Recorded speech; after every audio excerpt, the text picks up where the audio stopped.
മിക്ക റിലേഷൻഷിപ്പിലും നമ്മൾ അറിയാതെ ചെയ്തു പോകുന്ന ഒരു തെറ്റെന്ന് പറയാൻ പറ്റില്ല.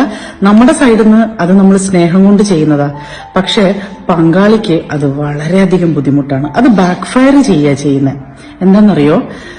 അവർക്കുള്ള സ്പേസ് കൊടുക്കാതെ അവരെ എന്നും പുറകെ പോയി ചേസ് ചെയ്തുകൊണ്ടിരിക്കുക. ഫോർ എക്സാമ്പിൾ, ഇപ്പോ ഹസ്ബൻഡോ വൈഫോ ആരോ ആയിരിക്കട്ടെ, ഒന്ന് പുറത്തോട്ട് പോയി ഓരോ 5 മിനിറ്റ് കൂടുമ്പോ മെസ്സേജ് അയച്ച് ചോദിക്കുക, എവിടെയാണ്, എന്തായി, ആരാ കൂടെ ഉള്ളത്, എപ്പോഴെത്തും, എനിക്ക് മിസ് ചെയ്യുന്നു, അല്ലെങ്കിൽ എത്ര മണിയാകുമ്പോഴാണ് നിങ്ങൾ തിരിച്ചു വരുന്നത്. ഇങ്ങനെ കണ്ടിന്യൂസ് ആയിട്ട് ഒരാളുടെ പുറകെ മെസ്സേജ് അയക്കുക, ഫോൺ ചെയ്യുക, മെസ്സേജ് അയക്കുക, ഫോൺ ചെയ്യുക. ഇത് നമ്മളുടെ സൈഡിൽ നിന്ന് നോക്കുമ്പോൾ ഞാൻ സ്നേഹം കൊണ്ടല്ലേ ചെയ്യുന്നത്, എനിക്ക് വേറെ ആരാ ഉള്ളത്. പക്ഷെ ആ ഓപ്പോസിറ്റുള്ള ആൾക്കുണ്ടല്ലോ, ഇത് ഭയങ്കര ബുദ്ധിമുട്ടാണ്, ഇറിറ്റേഷനാണ്.